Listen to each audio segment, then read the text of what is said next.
Welcome back to Hardware Unboxed. Today I am finally taking a look at some Mini-ITX B550 motherboards, and this is something that a lot of you have been requesting I do for many months now.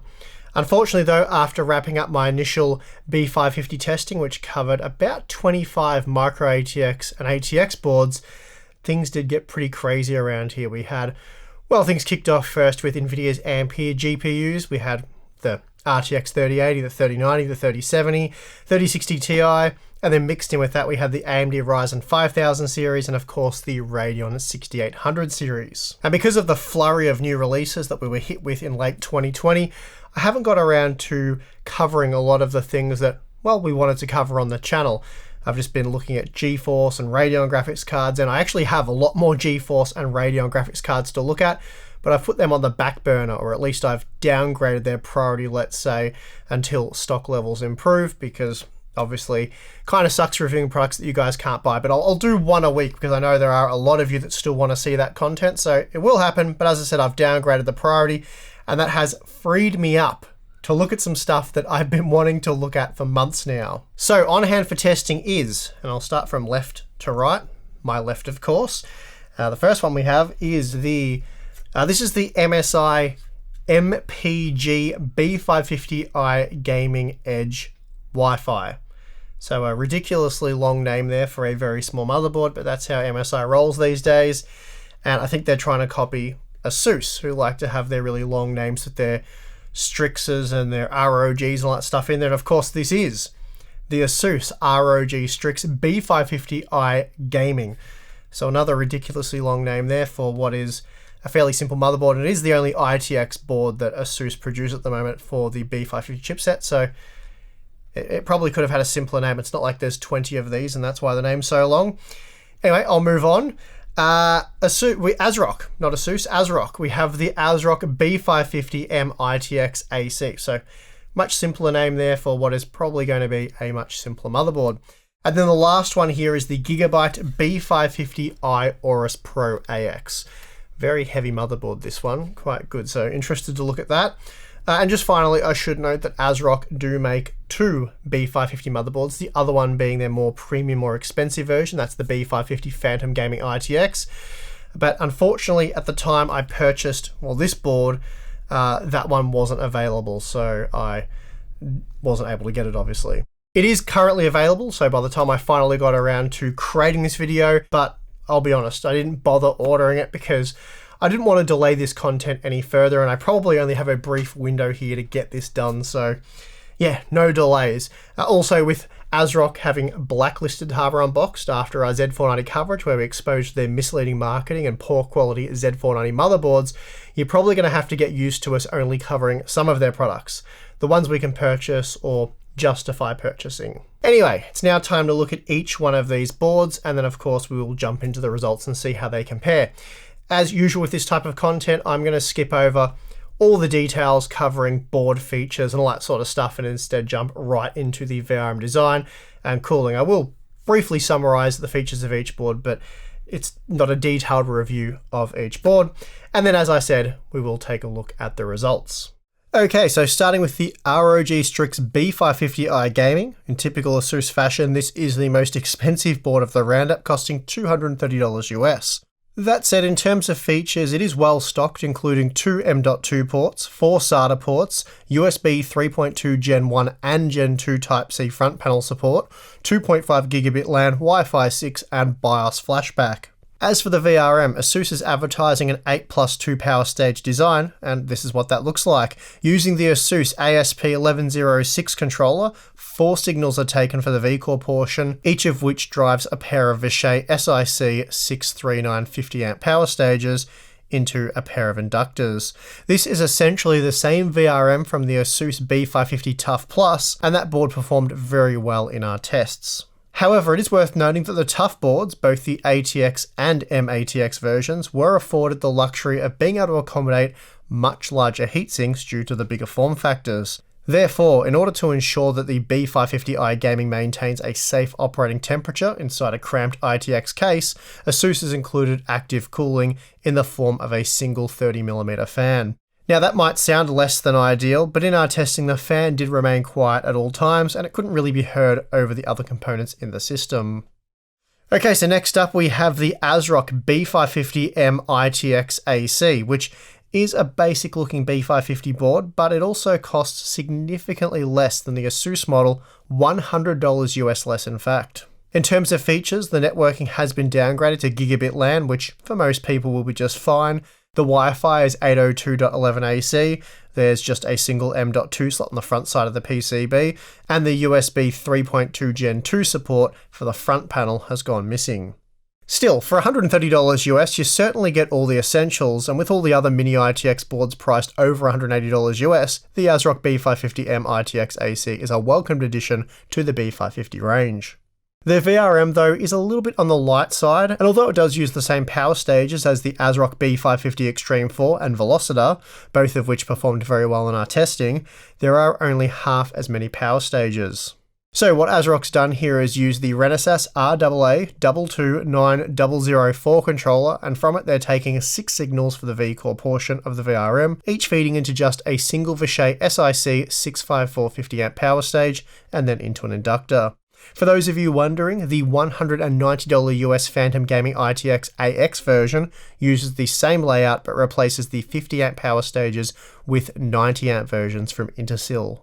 Now, making cooling a bit of a challenge on this board is an extremely small aluminium heatsink which doesn't feature an active fan or any kind of real fins. So when it comes to VRM performance, you may end up getting what you're paying for here when compared to the other more expensive B550 ITX boards. Now, the Gigabyte B550 Aorus Pro AX is one of the best looking B550 ITX boards on the market right now. In terms of features, it's very stacked for a $180 US offering. You get 2 M.2 slots, high quality audio, 4 SATA ports, 2.5 gigabit LAN, Wi-Fi 6, and a USB 3.2 Gen 2 Type-C port on the I/O panel. So it does pack many of the features that you'll find on the Asus board at a little over a 20% discount. And you'd be wrong if you thought Gigabyte skimped on the VRM, as they're using the Intersil ISL 22900 controller to drive half a dozen ISL 99390 90A power stages. Basically, this is a slightly better version of the V-Core you'd find on the more expensive Asrock Phantom Gaming ITX AX. So despite featuring 2 less power stages than the Asus board, it should be comparable in terms of current capability, given that each power stage has a greater capacity. Now, one of the highlights of the B550 Aorus Pro AX is the cooling. Unlike Asus, who I think it's fair to say went with a rather skimpy heatsink and made up for the fact with active cooling, Gigabyte's avoided cutting any corners here and went with a big old slab of aluminium to cool the VRM.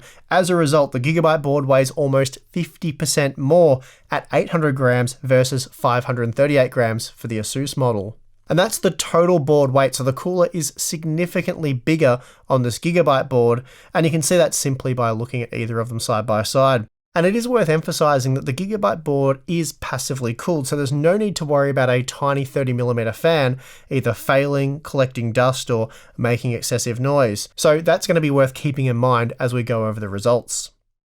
Last up, we have the MSI MPG B550i Gaming Edge Wi-Fi, which is coming in at $200 US, positioning it between the Asus and Gigabyte models. In terms of features, you'll find basically everything that's present on the more expensive Asus model, so it receives stuff like 2.5 gigabit LAN, Wi-Fi 6, USB 3.2 Gen 2 for the rear and front panels, 4 USB ports, BIOS flashback support, 2 M.2 slots, and so on. MSI has also included one of the most, if not the most robust VRM of these ITX boards. They've gone with the Monolithic Power Systems MP2855 controller, and this is actually our first time using a board with an MPS controller. From that, they're taking 8 signals for the V-Core, each of which drives an MPS MP86936 60A power stage, followed by an inductor. It's a serious VRM that would rival that of many ATX boards. Interestingly, while the VRM is passively cooled, MSI has included a small 30mm fan to cool the primary M.2 slot, as well as the B550 chipset. So that is a bit of an interesting choice, though in our testing the fan wasn't audible. The heatsink cooling the VRM is still quite large, and as a result the board is quite a bit heavier than the Asus model. In fact, at 636 grams it's almost 20% heavier, so not as heavy as what we saw from Gigabyte, but still a reasonably heavy Mini-ITX motherboard. And overall I think it is a good looking ITX board, and I think it's about time to test out this board and all the other ones we have on hand for testing. But before we get to the graphs, let's talk a bit about the test conditions. For all of the previous B550 Micro ATX and ATX VRM thermal testing, we used the Corsair Obsidian 500D. However, that case doesn't really make sense for testing Mini-ITX motherboards, so I've switched to the new Razer Tomahawk, mostly because I had it on hand, but also because it looks as though it will present as a sort of a worst case scenario for these Mini-ITX motherboards. Needless to say, airflow doesn't look amazing with that solid front panel and of course the glass doors. Other than the motherboards in question, the other installed hardware includes the ADATA XPG Levante 240mm all-in-one liquid cooler, which appears to work very well. And for the graphics card, I'm still using the GeForce RTX 2080 Ti Founders Edition, and for the memory, ADATA's XPG Spectrix D50 DDR4 RGB. Finally, an additional 120mm fan has been installed in the front of the case, acting as an intake. Now for recording temperatures, I'm using a digital thermometer with K-type thermocouples, and I'm reporting the peak rear PCB temperature. Finally, I'm not reporting delta T over ambient, instead I maintain a room temperature of 21 degrees, and to ensure a constant ambient temperature, a thermocouple is positioned next to the test system. Now for testing, I've got 5 configurations using 4 different Ryzen processors. The base configuration, which I expect every board to pass with ease, sees us use the Ryzen 7 3700X, a low-powered part that only draws around 85 to 90 watts in our Blender stress test. Then we have the Ryzen 9 3900X, which will be tested completely stock, no overclocking for that part, and no changes made to the BIOS other than the fact that we will be loading the XMP. The 3900X configuration pushes CPU load up to around 140 watts in our test. Then we have the Ryzen 9 3950X, which has been tested twice, once stock and then with a 4.3 GHz overclock using 1.375 volts. The stock configuration again only pushes CPU power usage to around 140 watts, but it does so at a lower stock voltage, so we're pulling slightly more amperage, which will cause a little more strain on the motherboard's VRM. The 4.3 GHz configuration pushes the CPU power consumption right up to 200 watts, so this is our most extreme test. And then finally, for the Mini-ITX boards, I've also included a configuration with the newer Ryzen 9 5950X. Okay, let's get into the data. Starting with the 8-core 16-thread Ryzen 7 3700X, we see that all 4 Mini-ITX boards can handle this processor with ease.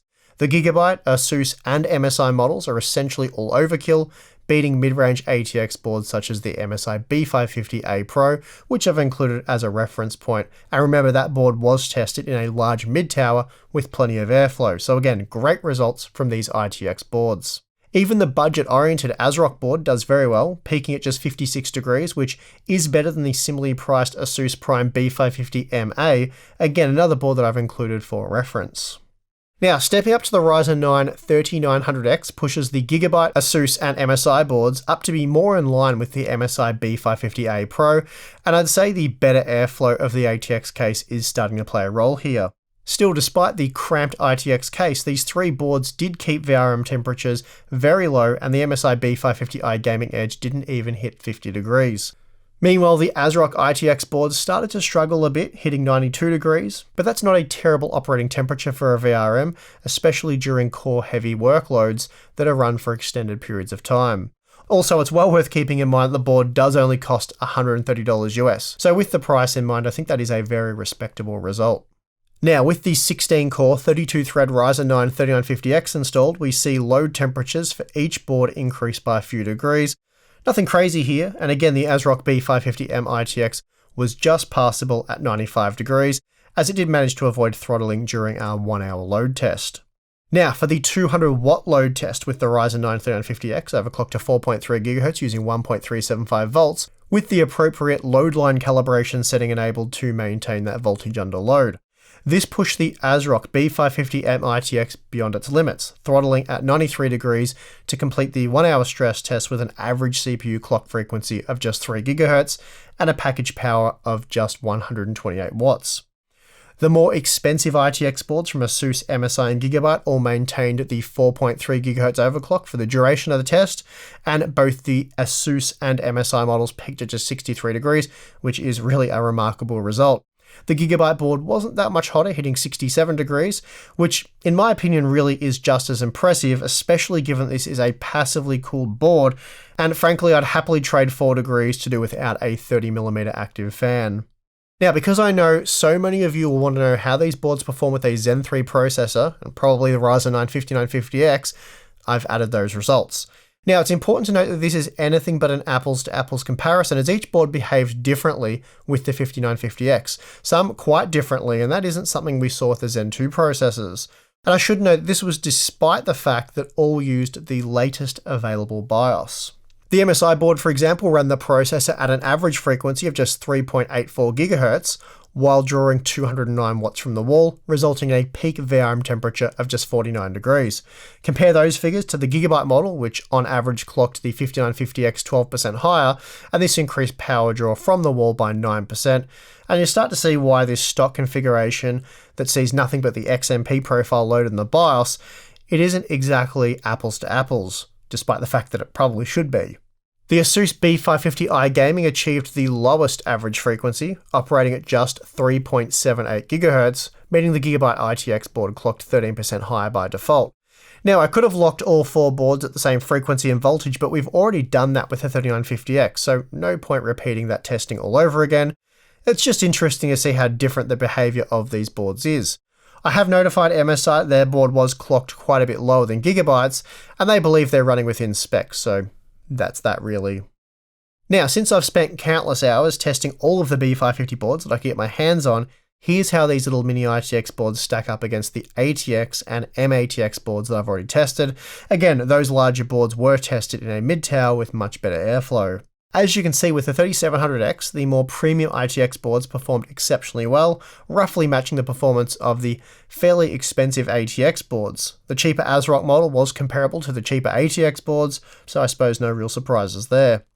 Stepping up to the Ryzen 9 3900X, we again see that the more expensive MSI, Asus and Gigabyte ITX boards are comparable to mid-range ATX models, while the Asrock B550M-ITX does start to get a little overwhelmed, as was the case with the more entry-level ATX models.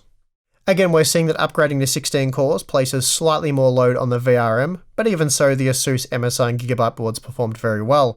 The Asrock B550M-ITX did pass this test, though it was right on the edge. Then finally, once again, we have the 3950X overclocked, and the Asrock B550M-ITX did fail this test by periodically throttling the CPU back, and the same issue occurred with the BioStar Racing B550 GTQ and Gigabyte B550 Gaming X, while the Asus Prime B550MA simply crashed, so bit of a hard fail there. It's interesting to note that under these extreme conditions, the Asus, MSI and Gigabyte boards really weren't that much different to many of the very best ATX and M-ATX B550 motherboards.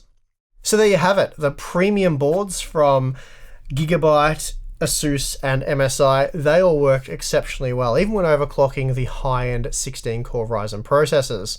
So with all of them very evenly matched, it is difficult to pick a true winner here, though for me personally, I do find the Gigabyte B550 Aorus Pro AX to be the best offering here, simply because it is cheaper than the Asus and MSI boards, but it packs the same level of features, and it does away with the active cooling by including the largest heatsink of the bunch. It also has a neat little backplate, and the I/O shield is pre-installed, something that, quite surprisingly, you don't get on the most expensive board here.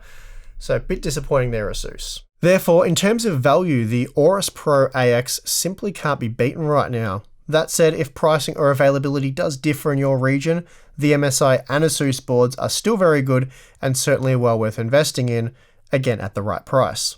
Then at the bottom of the food chain, we have the ultra affordable B550M-ITX AC, which I've got to say is a welcomed addition to the B550 range. Sure, it does run a little bit hot with a Ryzen 9 part, but if you're after an affordable Mini-ITX AM4 motherboard with all the essentials, you really can't go wrong here. For lighter workloads in gaming, it'll handle a stock 3950X or 5950X with relative ease, though in the short term, I imagine it will be more commonly paired with, say, a Ryzen 5 or Ryzen 7 processor. neither of which will provide a challenge for the B550M-ITX. Of course, if you can afford to drop another $50 on your motherboard, the Gigabyte B550 Aorus Pro AX is well worth the almost 40% premium, and for those with a Ryzen 9 processor in their sights, that extra cost shouldn't be an issue. And that's about going to do it for this B550 roundup.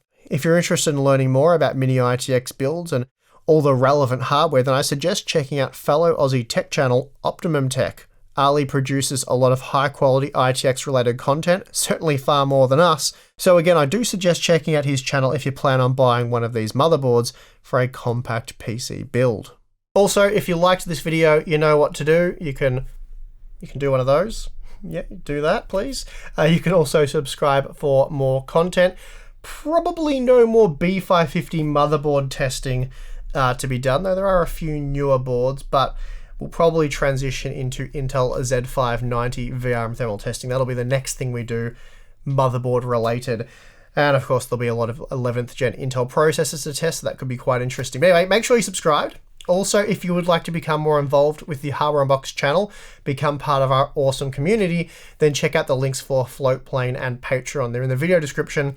That'll get you access to monthly live streams. That's coming up later this month with Tim and myself. We get together and do that, answer your questions and just chat with you guys about whatever's happened throughout the month. We have a Discord chat where we can do that on a daily basis.